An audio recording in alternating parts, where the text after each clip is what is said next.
Good afternoon and welcome everybody to today's Revolution Asset Management webinar. My name's Phelim O'Neill from Channel Capital. So this is our first Revolution webinar for 2023 and since our last update, which actually wasn't that long ago, the RBA cash rate has risen by more than 2%, which is pretty incredible. But that's one of the areas that we're going to discuss today, how those cash rate increases flow through into the Revolution Fund, but also focus a little bit on areas of the private debt markets that are likely to see some stress over the coming 12 months. The Revolution team have a heavy focus on capital preservation. Now that's quite easy to do in the good times.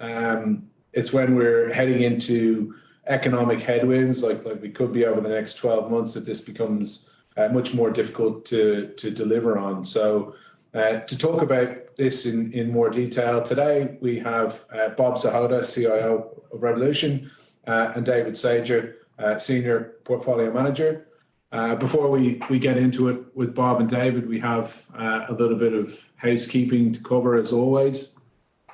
So anyone that's dialed into these webinars before will know this, but we actually have a large number of new attendees today, which is great, and welcome to anyone if it's their first time dialing into one of our webinars.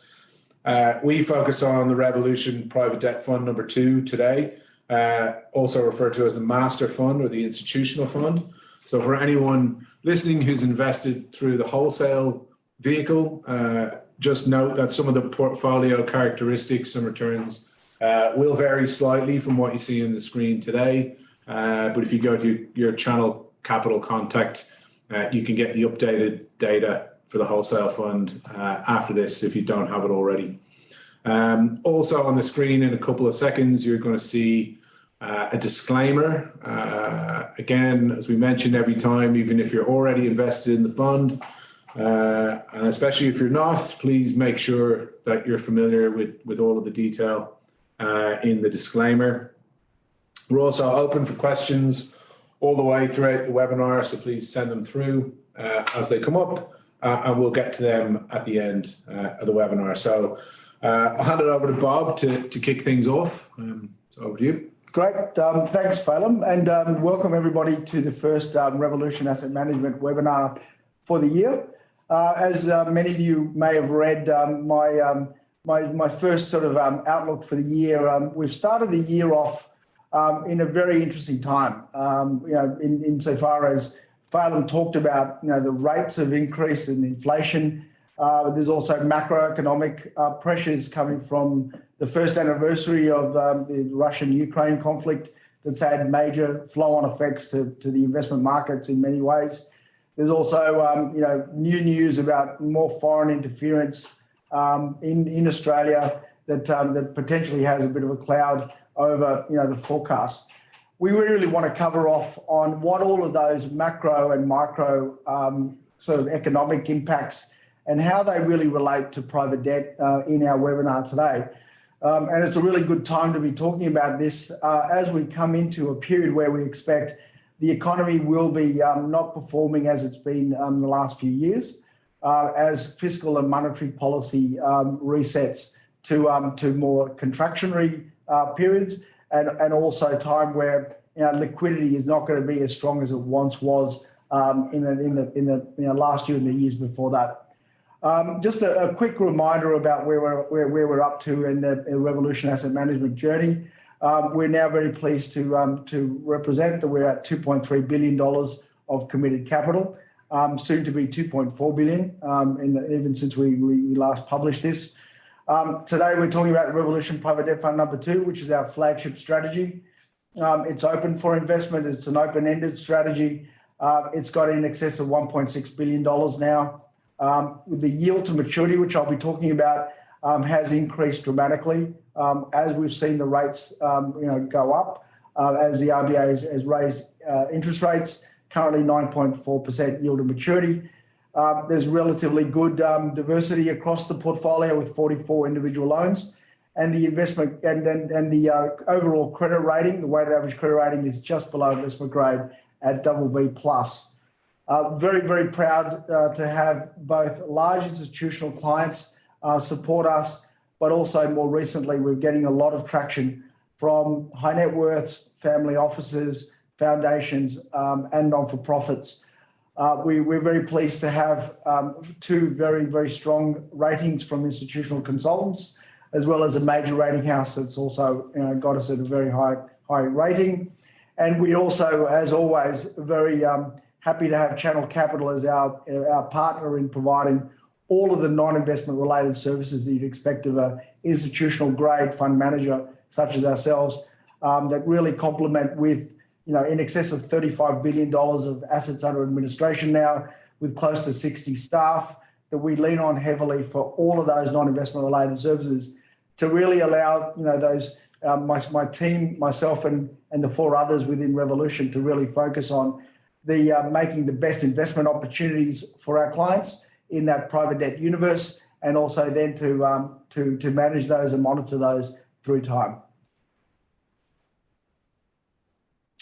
A quick reminder, this hopefully is a slide that is very familiar to many of you. It really focuses on all the different areas that are encapsulated under the overall banner of private debt or private credit. It really goes from a low risk, low return, all the way to very high risk and high return, all coming under this overall banner of private debt. With Revolution Asset Management and our strategy that's now very well seasoned across both at Revolution and in prior organisations, we really focus on three specific subsectors of private debt that is targeted to generate a cash rate plus 4 to 5% net of fees and expenses. And as we'll cover off on the performance side, we're running handsomely ahead of that.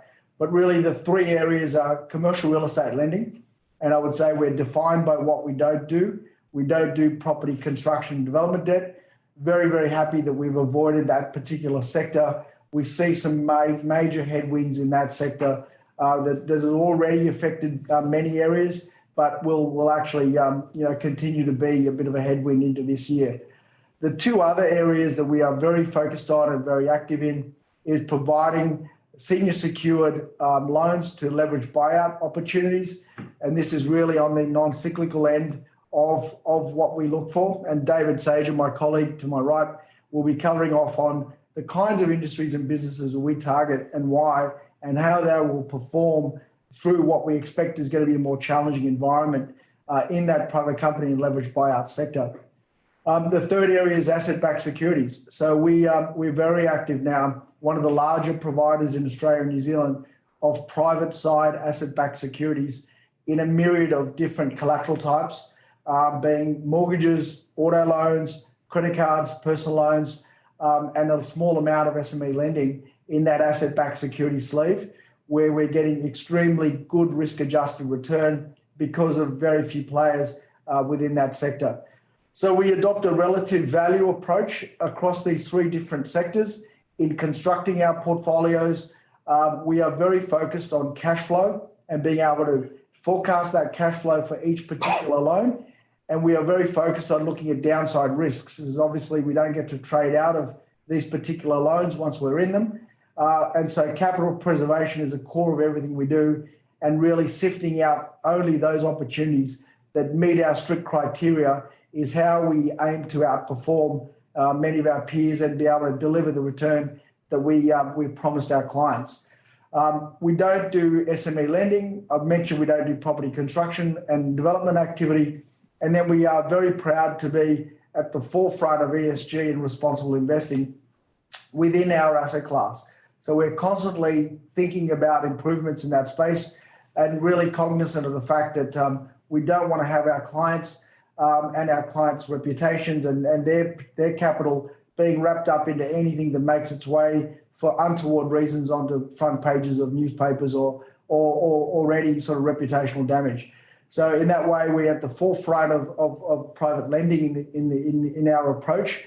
Examples are we don't have the same exclusions of just ammunitions and tobacco. We also exclude a hard exclusion for thermal coal, and where we're going to make a couple of changes more recently to exclude other areas that we feel as though are not areas that we're focused on at all in executing our private debt strategy. We're currently producing a portfolio yield of 9.4, which I'll now go into in a bit more detail. So I'm sure this is a thematic that everybody's been well versed in. The light blue line is Australian CPI. You can see Australian CPI has grown and increased at a dramatic pace, and the RBA is looking to chase that down and to hopefully bring that back within their targeted 2 to 3% absolute return, absolute level of CPI in terms of their own targets. And obviously, Phil Lowe and the RBA has come out with the fact that they may have to do further tightening of that monetary policy to tame that inflation. Interestingly, for us, we're floating rate. Every single investment that we make, every loan, is all floating rate. So as these base rates have gone up, we have seen our portfolio yield increase. And the next slide will show you this in a very, very clear manner. But it's useful to also impress on everybody that's dialed in to really think about the three key reasons that we always want to remind people why private debt is such an interesting opportunity, not just because it's floating rate and it's a good hedge against inflation, but also the fact that we're secured. So in every one of these loans, 44 loans in the portfolio of our flagship, we have got security over really strong operating businesses, or we have security over very diversified pools of asset-backed securities. We also offer very good diversification away from a high concentration of banking and financials that you can ill afford or not really get away from if you are just in public markets. And as we've demonstrated over a period of time, we are not correlated whatsoever to the overall liquid markets. And so we don't have the same amount of volatility coming through and a very stable asset stream and income stream that we distribute every quarter to our clients.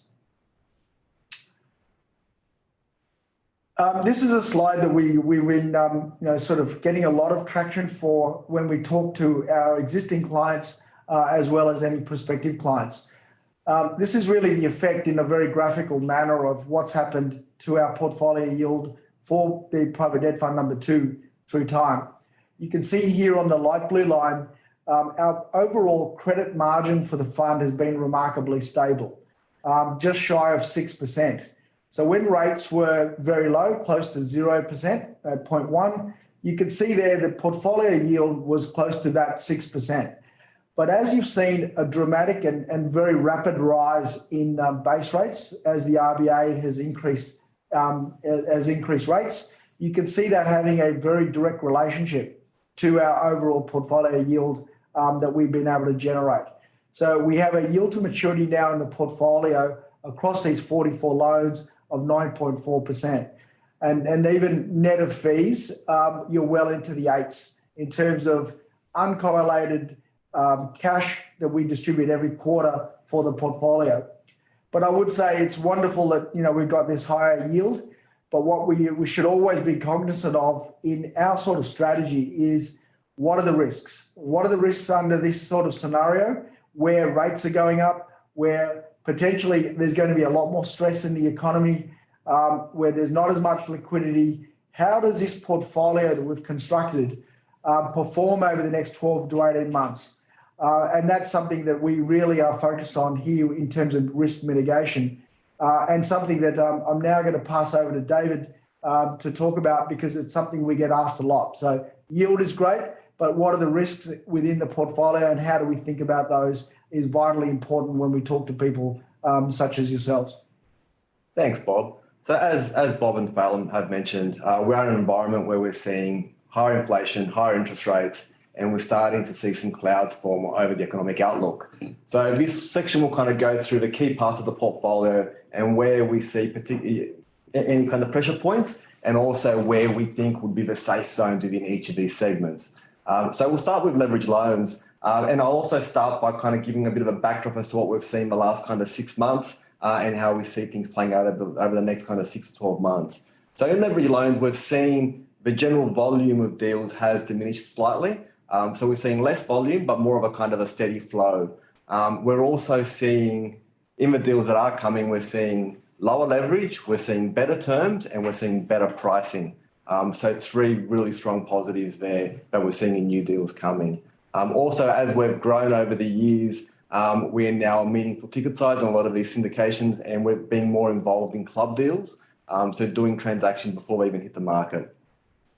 Over the period ahead, we do see ICR, or interest cover ratio, gaining more traction and being more important. And we believe that could be a constraining factor when private equity firms are looking to leverage particular transactions. So we see that ICR being quite important going forward.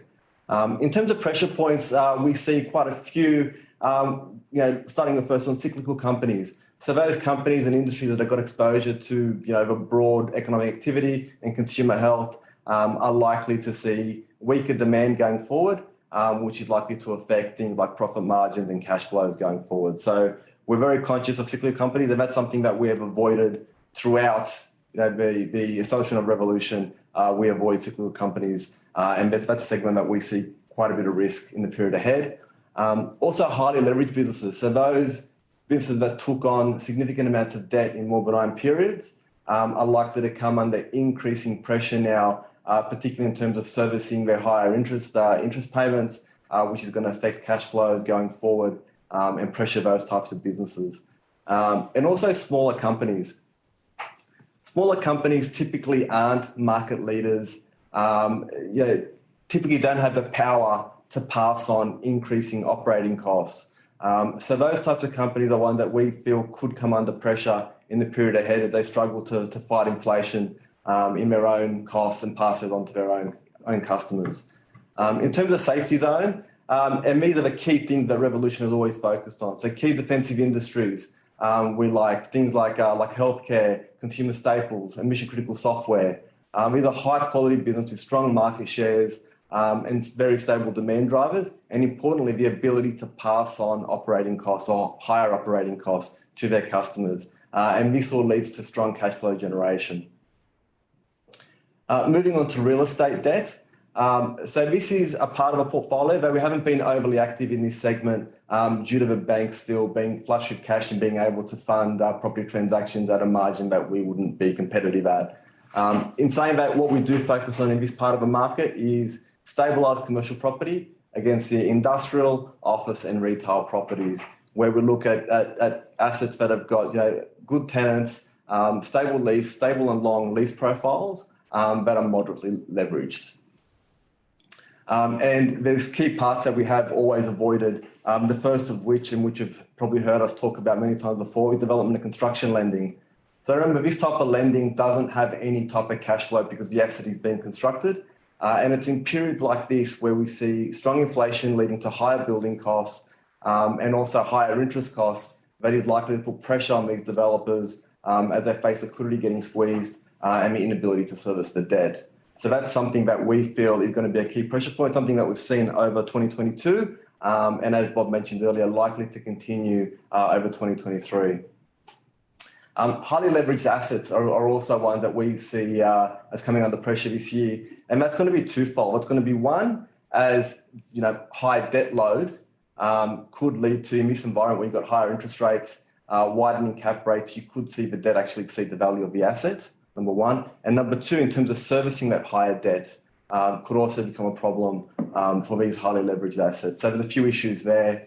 And also assets that have got weak tenants. So remember, tenants are what basically is going to pay the debt. That's the key cash flow for these properties.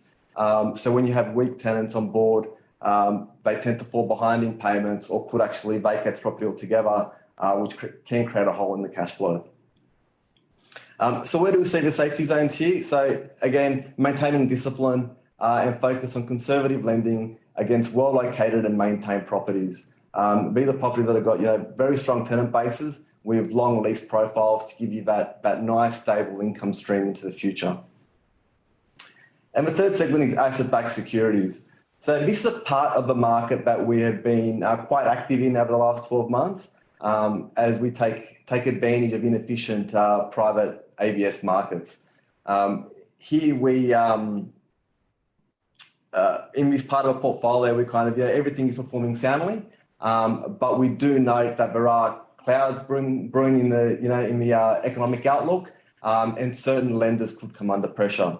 Certain borrowers could come under pressure. So here we see some key pressure points is unsecured lending to low quality borrowers.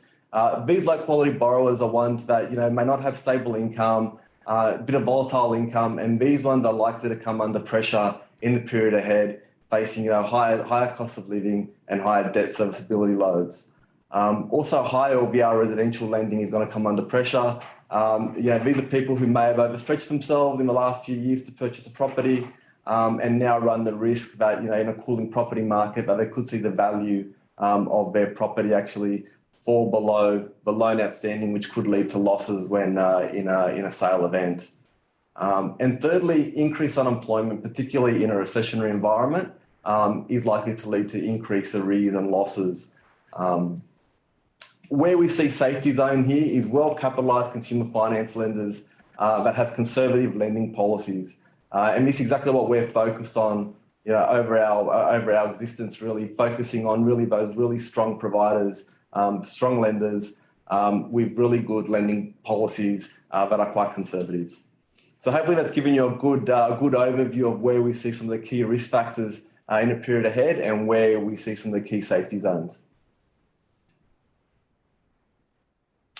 Great, thanks, Dave. So with the next part of the webinar, we wanted to cover off on something that's been really well publicised in the media, which is valuations, and in particular, private market valuations. So we hear loud and clear that there's been quite a lot of debate about why certain private assets are not being valued, whilst you've seen the risk-free rate increase with interest rates. And we hear those arguments loud and clear. But we wanted to make a case that private debt is very different to many other asset classes within private markets. They all get lumped into just the broad term of private markets. So we would proffer the idea that within the private market sector, there are many separate and distinct asset classes. We certainly agree that certain aspects of private markets should be revalued. The ones that have got a very long embedded interest rate risk duration. Things like asset classes like private equity, venture capital, real estate debt, infrastructure equity. These are very long dated asset classes that are designed to be held for many years, in infrastructure, sometimes decades. So it's very, very, I would say, negligent to just ignore the interest rate, impact of those, because there is a very high sensitivity to rates. But if we look at private debt in particular, Revolution Asset Management's asset class that we invest in, we would say that there is a number of very key and distinct differences. Firstly, everything we do, as we mentioned, is floating rate. We also have short duration when you compare it to these other sectors in private markets. Our average credit duration is only 1.7 years currently. We also have a legal final maturity date on every single one of our loans. And therefore, it's different to a private equity firm, for instance, deciding on when it might be a good time for them to exit a certain investment, and thereby realising that incremental return or whatever they get as a return. We know with a great deal of certainty that we are going to be getting our loans back within a definite period of time. So therefore, we're much lower in terms of our sensitivity to rates. So we would say that the valuation impact should be different as well.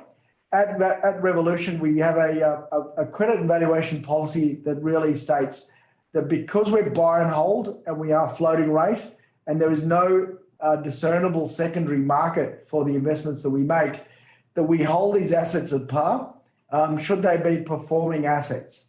And that is tested every month, and not only tested by the management team at Revolution, but also we have a third-party valuation agent that looks at all the private side information on every one of those 44 loans to separately and independently verify to the responsible entity that these are performing with the benefit of all that information. to then be able to justify our valuation at par. The only time we deviate from that par valuation is if we have a situation of stress, in which case we then revert to a recovery rate type of analysis to then mark that asset down as what we would expect to recover on our secured loan position in that particular loan.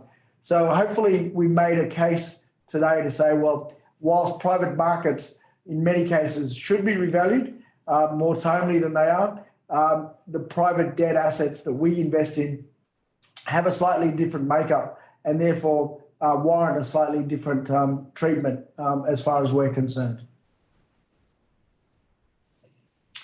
A quick snapshot of where we're up to in terms of the Fund 2 characteristics. So New Zealand is obviously a key part of our overall strategy, and it continues to be, a meaningful part of our regional exposure there with 13%.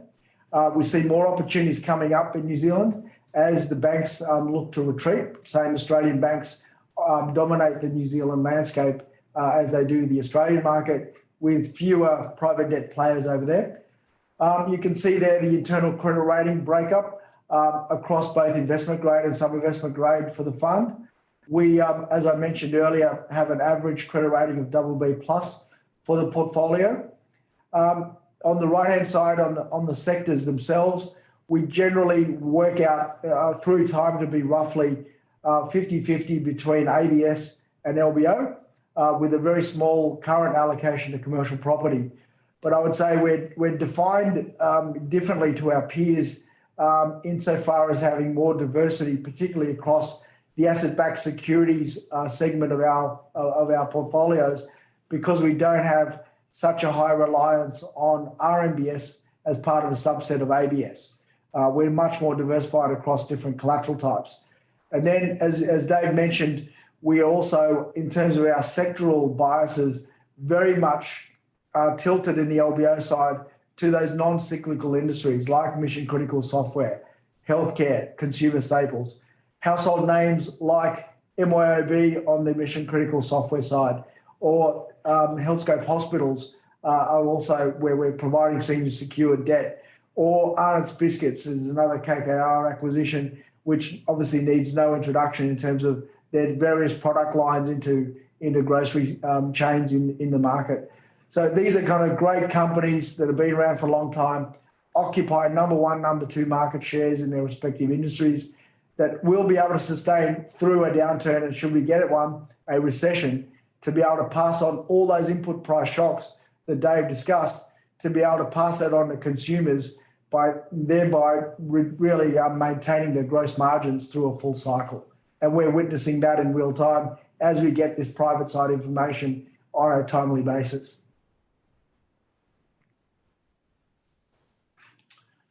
A word on performance. I would say the performance of the fund has obviously benefited from, as I've mentioned a few times now, the base rates going up. So the historical performance of the fund really is something that is more in the rear view mirror. What we're really trying to get people to focus on is it's really the next 12 months in yield to maturity based on the current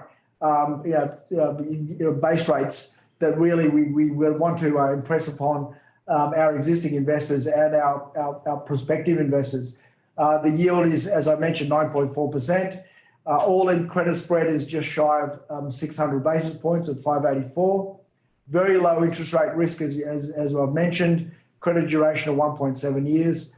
The deal approval rate, we still maintain a very strong discipline to make sure only those investments that really meet our strict criteria, particularly in this environment, really make it through into that whole process of us underwriting a deal for us to then include it into the portfolio.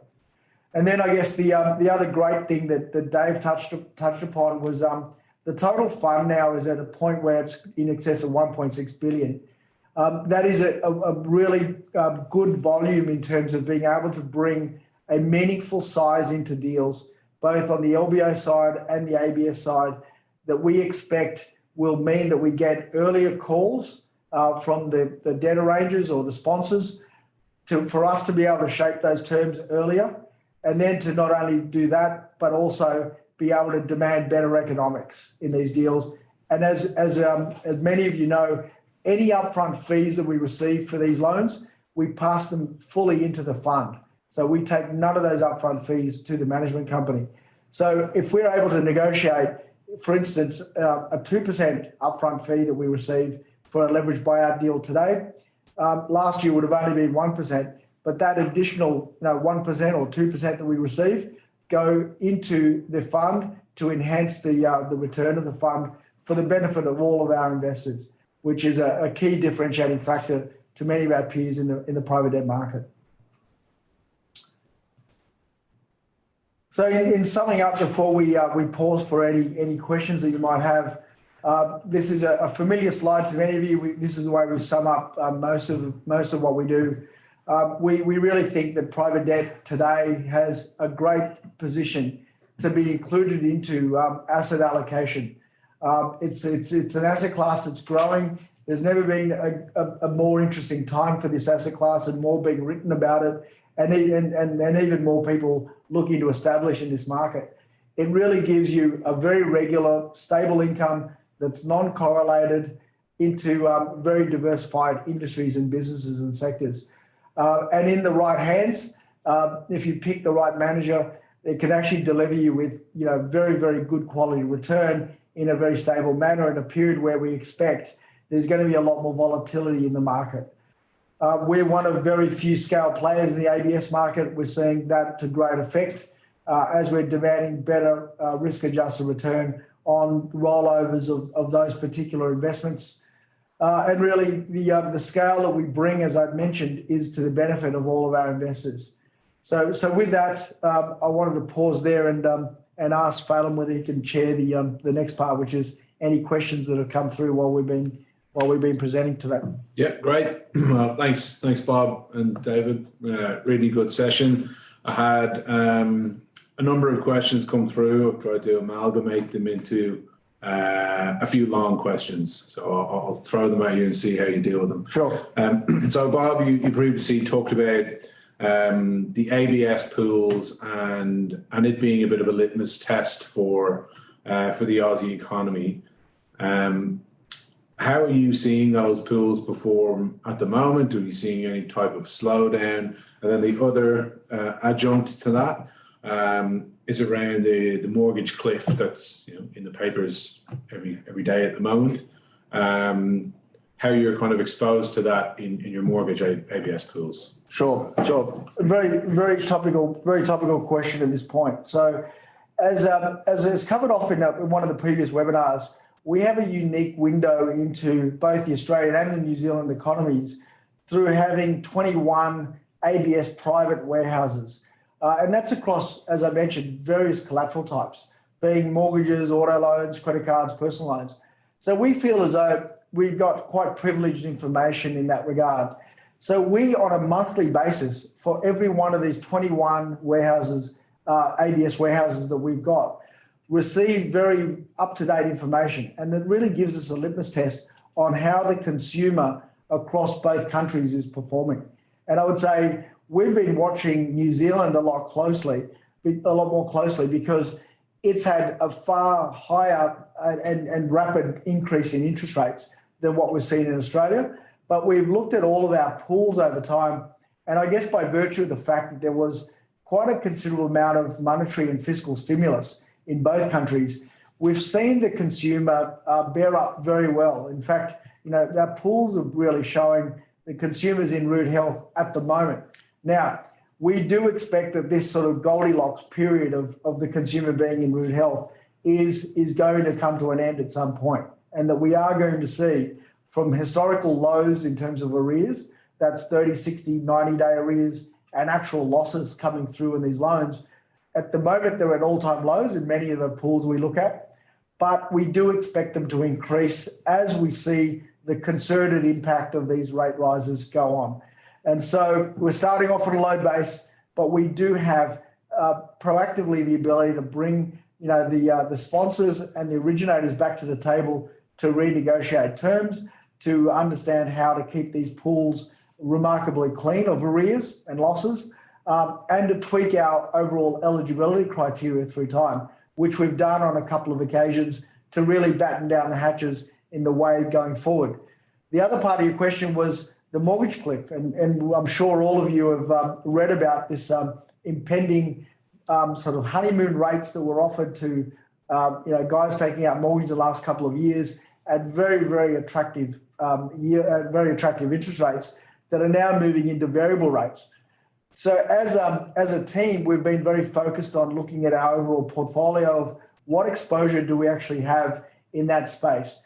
And we're very pleased to report that we have a very low incidence of these. And really, when we dig a little deeper on why non-bank lenders have not got too much of this, it was really because throughout the COVID pandemic, one of the key responses from the government and the RBA was to offer a TFF facility to the banks, which meant that they could borrow at 0.1%. So extremely attractive borrowing for the banks to really pump more liquidity into the market at a period where it looked like the economy was going to be slipping into a prolonged downturn. The effect of that was that the banks took that money and offered very cheap honeymoon rates to many people taking out first-time mortgages or refinancing mortgages. So this issue of mortgage cliff is largely the problem of the big four banks.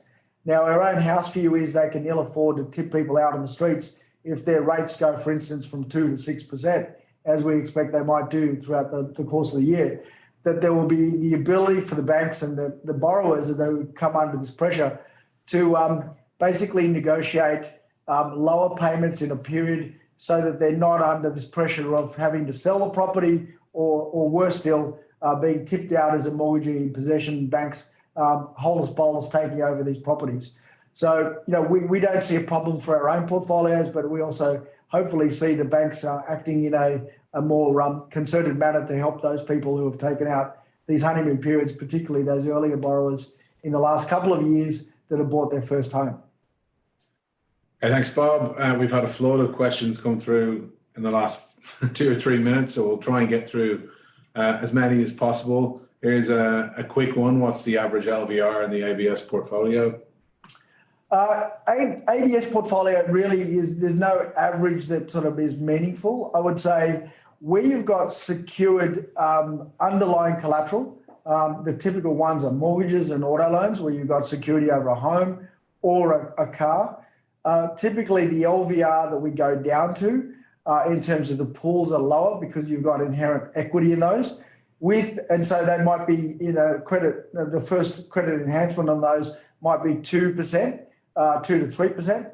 When you move into more unsecured pools like personal loans and credit cards, they're typically got 7.5% first loss piece, around about that level for the originator to put in quite a bit more enhancement in those because of the unsecured nature, coupled with the excess spread in those particular deals as well is a safeguard there. So it's hard for us to just give you a number for the average LVR across that whole pool. Okay. One was specifically on, do you anticipate the base spread of the portfolio, which was like 5.8 on the screen over the cash rate, to widen over the next 12 to 18 months? Yeah, we do see a widening of credit spreads at the margin. So Dave mentioned that new LBO deals that we expect are going to be coming are going to be more attractive, both in terms of conditions, but also better pricing. So I mentioned upfront fees are going to be, have already moved from 1% to 2%, but also the credit margins have gone from, like 450 or 4.5% above the floating rate. Today, new deals will be coming at, the most recent deal we've done at 5.5%. So, and then also on the ABS side, as we roll these warehouses over, we've been quite successful in moving the average yield up by 1%. So as these deals roll through, we do expect the credit margin to expand, but also noticing that this is quite a big rump of the portfolio. Will take time for that to migrate upwards, but certainly there is an upward pressure on that as well as the base rate. Okay. How many loans does the portfolio have where Revolution are the sole lender versus lending by syndicate, and has this changed over time?